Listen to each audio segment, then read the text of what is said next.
it's Chanel, this is Spirited Stardust, and today I've been looking at some more of my Oracle deck, so let's get straight into it. We'll start with this one here. So this has some little angel rose wings on it. It is a dark burgundy crushed velvet, covered in cat hair because why wouldn't it be? And in it, I've got the Sacred Rebels Oracle. These are the backs. These are the edges, so I just did them in a dark red. And this is a mass market deck. Satin matte cardstock. It's quite thick, it's quite big. I don't love it because it is quite large and I do find it hard to hold. But this is absolutely beautiful. So this is the only Alana Fairchild deck I have because I find all of her decks quite similar, like her write-ups are quite similar. She is known for doing very extensive write-ups, and out of all the decks of hers that I had, the write-ups in these were my favorite. I also really like the art style in this one. It's quite rich, although there are some like more shadowy muted cards, and I seem to be going through all of them at the moment. A lot of the cards are also quite rich and vibrant, and yeah, I like the theme of the deck. It's about sort of your creativity, and yeah, I don't think there's anything else I can say about it, but this one is the Sacred Rebels Oracle. All right, here we have the Spread Crafters Oracle. So this is an indie deck, comes in that box. We've got the booklet here, which has a rose petal finish. These are the backs. This is a soft touch matte deck. It's got beautiful lilac edging. I love a matte lilac edging, as you know. I do love the color scheme in this and the cosmic vibes. So this is a deck that's meant to be used to help you create spreads. So they all have different categories in them and then a keyword for that category. You can use it in a whole bunch of different ways. So this one, beautiful quality. Love the effort that went into this. I think it's very well done. I'm not sure if I'm going to be keeping it though, just because I don't really tend to use it for spread crafting.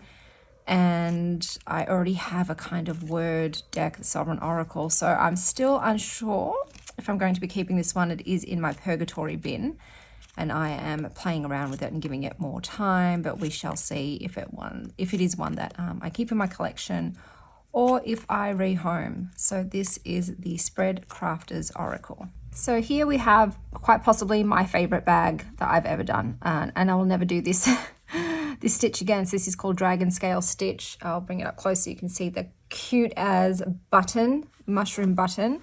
But yeah, I just really love this bag because I think it's perfectly suits the deck, which is the Mushroom Oracle, because I thought, you know, it's kind of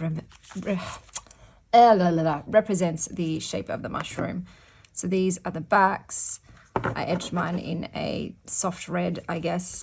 This is an indie deck, and it is stunning. I don't particularly love the borders, I will say, like the dots and stuff. It reminds me of computers a bit too much. But I absolutely love the art style in this. I love the keywords that they've put with the mushrooms. The guidebook is okay. It's not the best. Sometimes it can actually be a bit more confusing rather than just picking a keyword to go with your reading, which is what I tend to prefer to do, to be honest. I'll just show you the guidebook. It's almost like a poetic little bit there with a question to ponder as well. But there's categories too with all the different mushrooms, and yeah, this is probably my least favorite card in this deck. I just don't think it goes like the others do, but I think it's gorgeous. It tends to go with a lot of other decks in my collection. It's very lush. It's got that thick satin matte card stock, and yeah, I like that it's not too overly sized. And this one is called the Mushroom Oracle. So here we have the next bag. I'll bring it up close. It's just a typical sparkle, matches my nails today. Typical sparkly bag. And inside it, I have the Primordialis deck. So it's a beautiful guidebook. This is stunning quality. Those are the backs. I did not edge this one. It's on a soft touch matte. So I'm just going to say rose petal. I just prefer that rather than saying soft touch matte. Just too much. and it is a limited color palette. It's got spot gloss on the front of the cards. Like I said, the production quality of this is stunning. This was a Kickstarter deck, and I was feeling a bit 50-50 with this. I thought, oh, this one's risky, but the readings have blown me away. I love the write-ups. It's a very sort of spiritual leaning deck, a little tapping into the Great Mother energy, which I love. The cards have 2 keywords on the front, so you could just use it that way. But yeah, I normally use this on its own as just a single message because, like I said, the guidebook is so in-depth and I do like to sit and ponder and ruminate on it. But this is the Primordialis Great Mother Oracle. So here we have this bag, and I'll go close. This stitch doesn't have a name. I just found it on YouTube. I think it's kind of cool. It does end up with these little corner bits though, but I do like the texture of it, you know, to have the raised bits. So I might do some more bags in this one. Haven't done it in a while. And I've got the Hero's Journey Dream Oracle in this one. Here are the backs. That's probably upside down. That's the way. I edged mine in a dark shimmery blue. So this is another, I'm guessing, Blue Angel. So this is Blue Angel. And it's got that matte, thick satin cardstock that, and the cards are quite big. Quite big. I find them just a little bit too big for me, but it's okay. It's got beautiful artwork by Rizzoli. It's very dreamlike.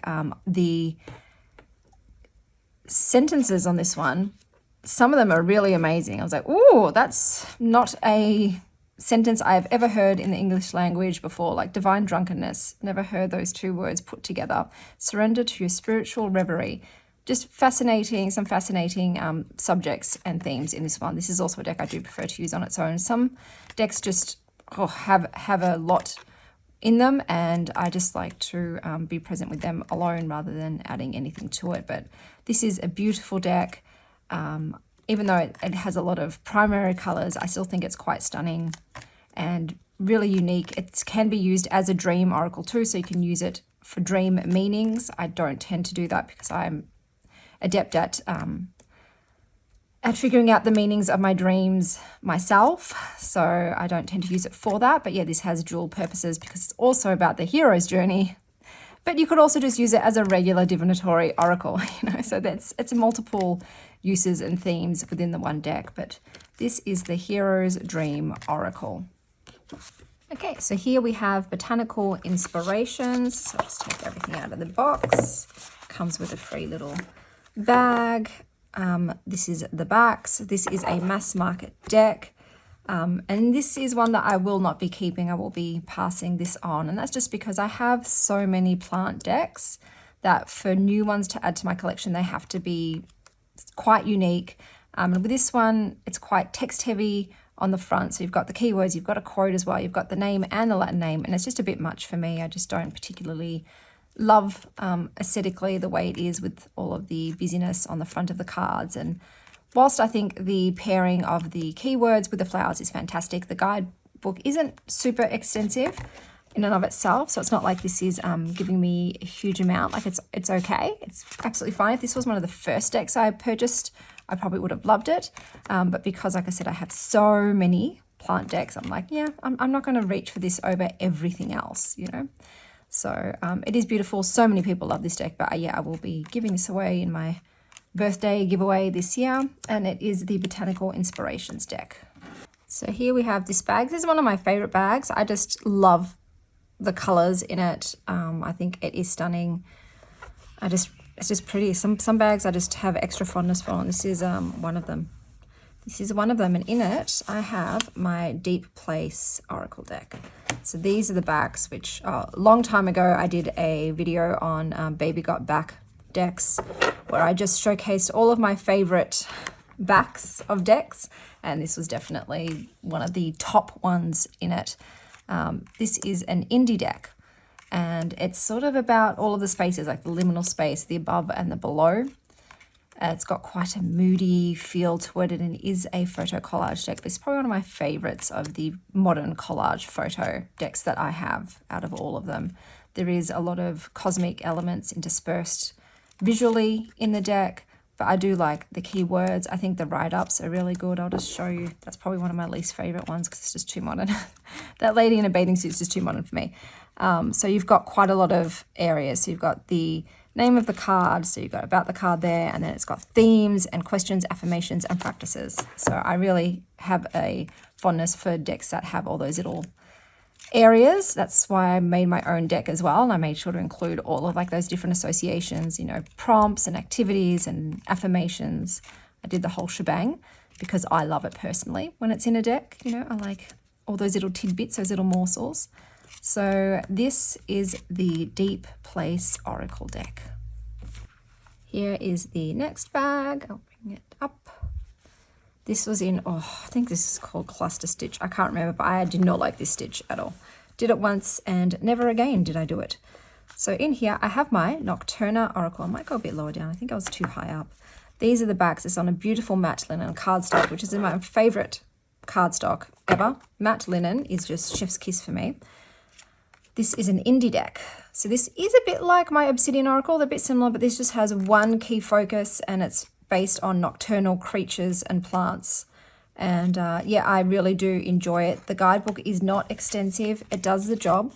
So you've got keywords there, and then you've got just a little bit of information. But I absolutely love the art style. I'm a sucker for color on black. You know, that is probably my favorite type of aesthetic. You know, very dark and moody with some color on there. But like I said, it's also got that soft painted kind of feel to it, and I love that. And I love all the different creatures. There's a kiwi in this one.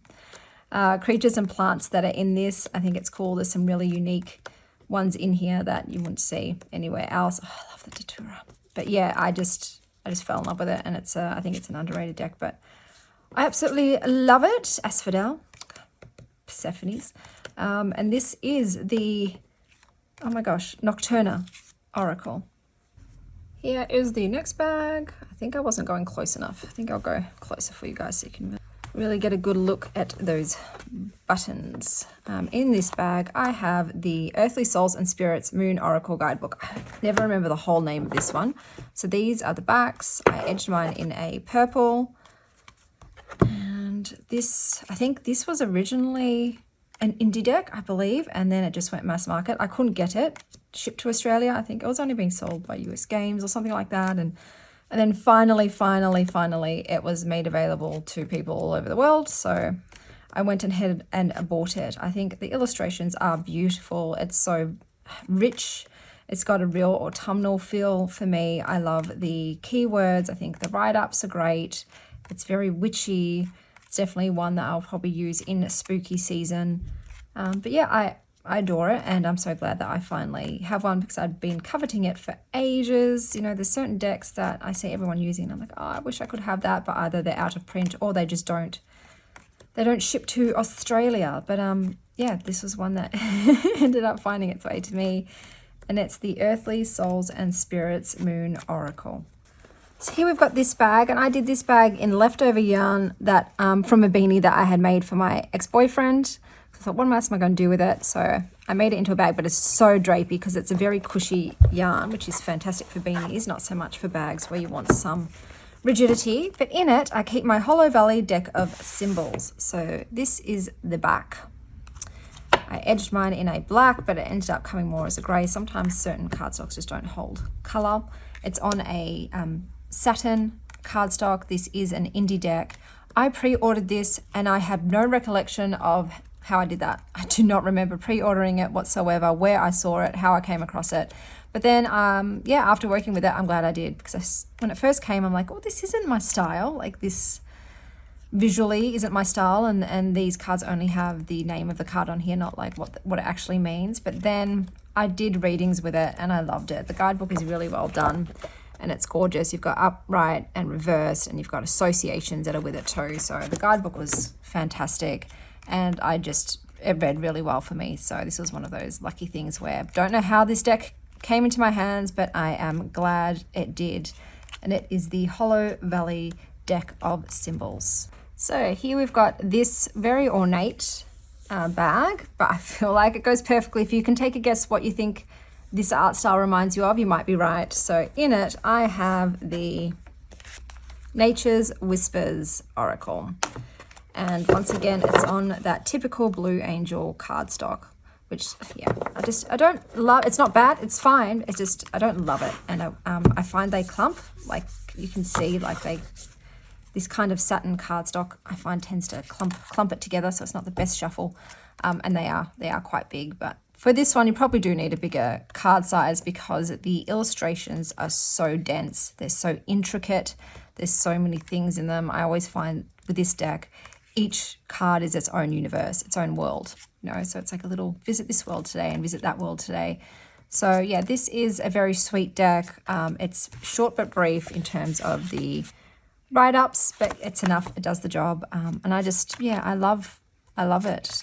So it's not something I normally go for, but I do enjoy the intricate, bright, very fantasy, fairy, childhood imagination kind of art style with this one. So this is the Nature's Whispers Oracle, and it is a mass market deck, if I haven't already said that. Here's this bag. I really like this bag too. Like I said, sometimes I just have bags that I like more than others, and this is one of them. I just really like it a lot. So I just love the colors in this one too. And in it, I have my herbal astrology. So as you can see, I sort of picked up on the colors. I love it when I actually do have a yarn in stock that matches, and I edged mine in that muted Merlot, I guess you would call it, you know, dusky aubergine. This deck, dudes, this deck blew me away, son. So this is a mass market deck. It has, obviously, it's got astrological and herbal associations with it.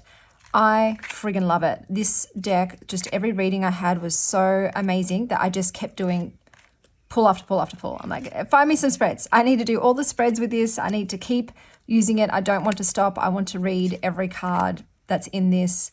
I just really enjoy it. So I do like the art style, even though the cards are quite busy. It doesn't matter. I enjoy it. And the write-up, like I said, in the guidebook is amazing. I love the associations that they've put with each, you know, element and herb. But yeah, this one really just hit for me, and I got some stellar insights with it, and I'm so glad I purchased it. I'm always, in a way, I'm almost fussier with mass market decks because I find a lot of them very mid. So I'm always like, am I gonna like it or not? But yeah, this one, I think I ended up waiting. I was going to pre-order it, and I thought, no, I don't want to pre-order mass market decks. I think that's a bit silly, unless I know it's something 100% that I will love, because I can just wait until somebody else gets it, does a proper walkthrough, and then I can decide whether or not to purchase it. So I did wait for someone's walkthrough with this, but yeah, as soon as I saw the walkthrough, I'm like, and I heard the reading, I really like walkthroughs that include reading from the guidebook. I was like, purchase, thank you very much. And yeah, no regrets. So this is the Herbal Astrology Oracle. Here we have the Divine Codes Oracle. I've left this in its box because I really like this box. It's got a beautiful soft velvet, and it's my favorite. One of my favorite colors is lilac. Just stunning box. So maybe one day I'll find the perfect yarn for it, but I didn't have anything in my collection that suited it. The guidebook is okay. It's decent. It's definitely better than the creator's previous deck that I had. I think it was some high frequencies deck. I ended up getting rid of it. But this one, lilac roses are my favorite flowers of all time. My late grandmother used to grow them for me. I love the soft lilac matte edging. So as soon as I saw this on BB's channel, I was like, yeah, I'm going to get it, because it doesn't even matter about this. Just the backs. I'm like, I'm going to get it just for the backs. And but I actually do enjoy it. Look, there's some cards that I'm a bit what about, but overall I do enjoy it. Like I said, I'm glad that the guidebook actually has expanded messages, and it's not just this, because I do sometimes need them. Like sometimes this isn't enough and I want to read a little bit more, but it's beautiful quality. And like I said, I do love quite a lot of the images. Some of them just do absolutely nothing for me, and some of them I don't like. Like this one is not a favorite. But yeah, some are just freaking chef's kiss. It's the more romantic ones, really. Like the dark feminine kind of ones are just real gorgeous. You know, I would love to like replicate that myself in some way. But yeah, so I actually also don't mind that it's pink down the bottom. I think that's kind of cute.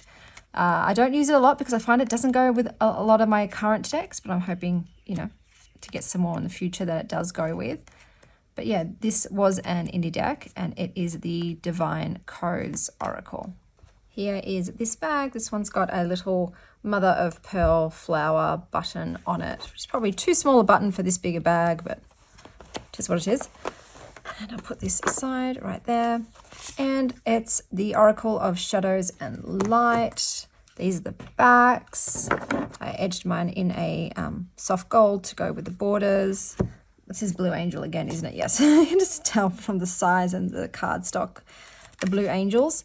Yeah, so this is a mass market deck. It's kind of my spooky season deck out of all of Lucy Cavendish's sort of decks that was similar to this one with the same artist. I think the artist name is Jasmine Beckett Griffith. This was the one I liked the most. It's just got a very Halloween-y, I guess, vibe to it, a bit of a gothic vibe to it. It's dark and moody. I liked the, what do you even call these ladies? Just whatever these dudes are, I liked them. I liked their themes and the keywords that went with them. The write-up is fantastic. I do find that Lucy Cavendish does great write-ups.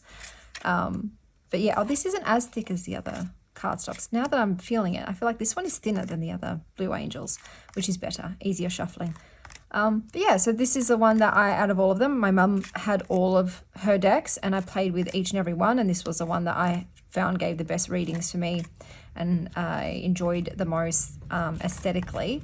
So yeah, this is I know I get a lot of comments on the walkthroughs because I use my mum's decks. They're the older versions, so a lot of people are like, oh, I like the older version of that deck. So that's, yeah, I'm like, I'm sorry, man.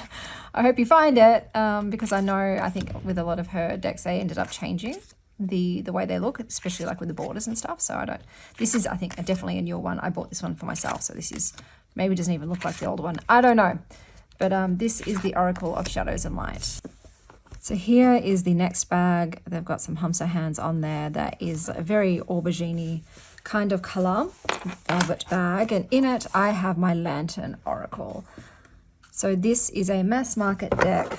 Once again, the Blue Angel, edged mine in a red, and I think it is stunning. So it took quite a while for me watching these on multiple people's channels before I bit the bullet with it, and I'm glad I did. It is definitely obviously the more shadowy kind of healing deck for me.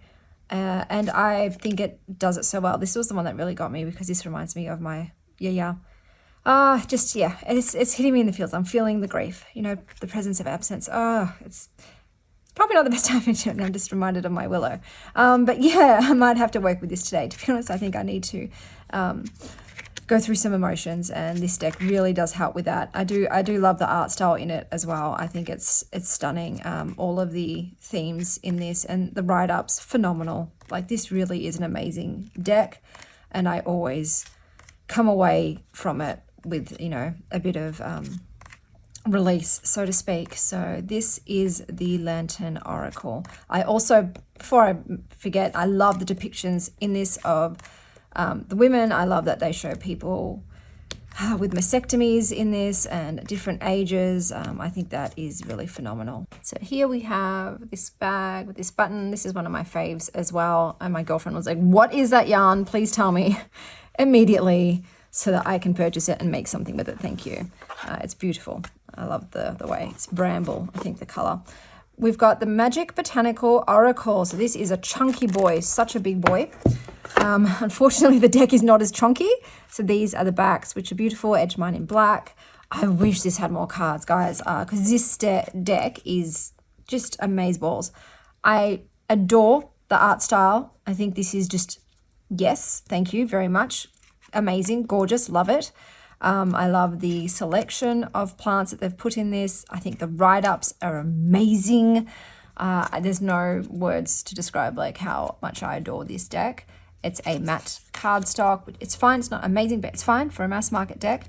Like I said, I just wish there were more cards. Like, how could you not put some more in, please? So can I have some more? But yeah, this is definitely a more witchy kind of plant deck.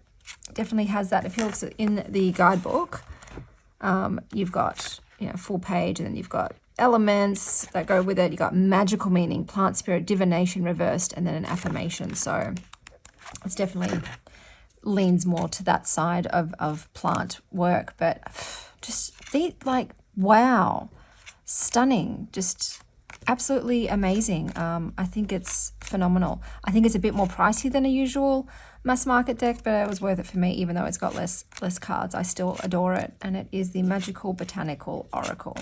Okay, so now we've got this baggie here. You've got some really cute little skulls. I love that. And it's got a Sacred Heart theme on it, and it's got red satin inside. So I'll just put this over here for now. It's a big bag, this one.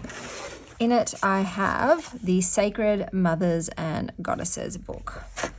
And these are the backs. I trimmed mine way down because, like, as you know, I don't like the big size of the Blue Angel. So I did trim this one because I thought I could. This is very colorful. It's not my favorite kind of artwork, but I absolutely love the write-ups in this. I love the theme. I think it's amazing. I think this is one of the... I don't have many goddess decks. I have tried a lot and I didn't keep many. This is one that I did keep because, once again, it's more about this. I like the way it was done. So you've got the goddess with a keyword, message from them, how to call on that goddess, activities and rituals to do, multiple card spreads for this particular one, which these are amazing in and of themselves. I use these a lot, and how to create an altar for them. So just very well done, very well done. And I think it's a great introduction to different goddesses out of all the ones that I've used. So there's goddesses from all different types of pantheons, but then there's these more ambiguous ones, not actual particular goddesses. But yeah, this is a really good one. This one feels, it's got a very sort of like wise aunt feel to it. You know, the aunts that are going to tell you like it is, but it comes from a place of love, but they're not mincing their words. So that's the energy that it provides to me. But this is the Sacred Mothers and Goddesses deck. Okay, so here we've got this very sparkly black velvet with glitter deck with some lotus flower charms on there.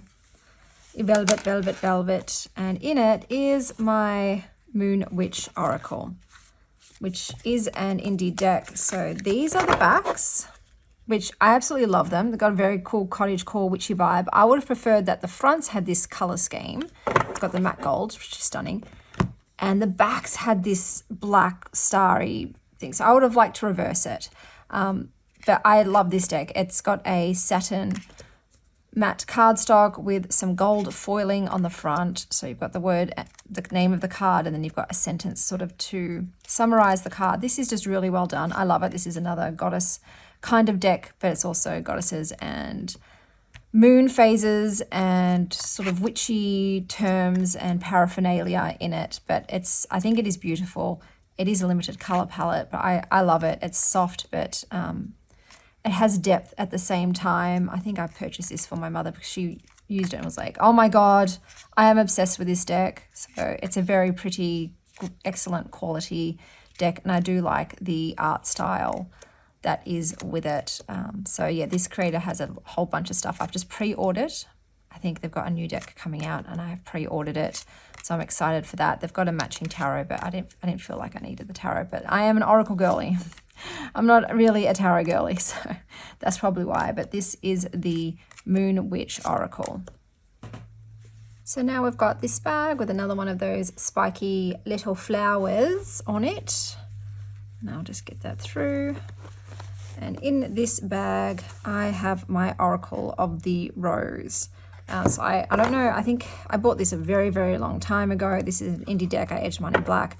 I think it's changed a little bit. I don't know, I can't remember if the creator has like modified the version that's out now. This had a big revival. All of a sudden it came into popularity, which is fantastic. It's on a satin cardstock. It's got a whole different bunch of themes. Like, it's very random. It's got it reminds me of a circus. It reminds me of like an Alice in Wonderland kind of aesthetic to it. The write-ups are good. I'll just show you quickly.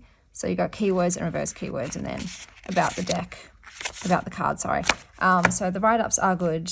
I do enjoy it. I think it is well done. And like I said, I love that it's just, the style is very fun. and it's got a lot of different types of keywords on there. So this one is the Oracle of the Rose.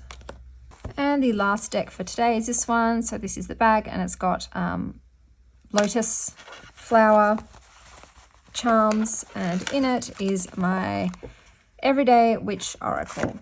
So these are the backs. You got kitties and stars, two of my favorite things. I edged mine in a metallic blue. This is a glossy cardstock, which I'm not a fan of the gloss. If it is, I prefer smaller cards rather than big glossy cards. So this was very popular, especially the tarot, but I just didn't feel called to the tarot. But the guidebook, I do like the way that it is done.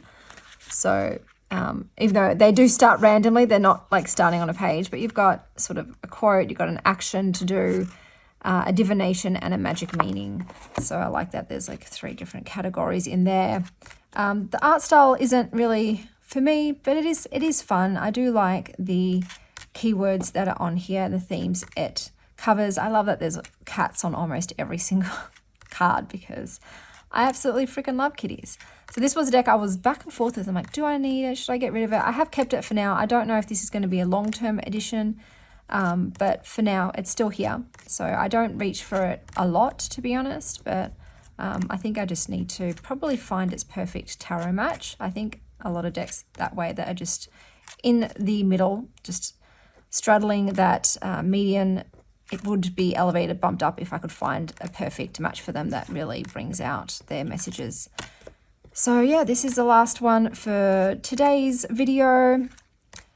Until next time, stay wild, Star Child.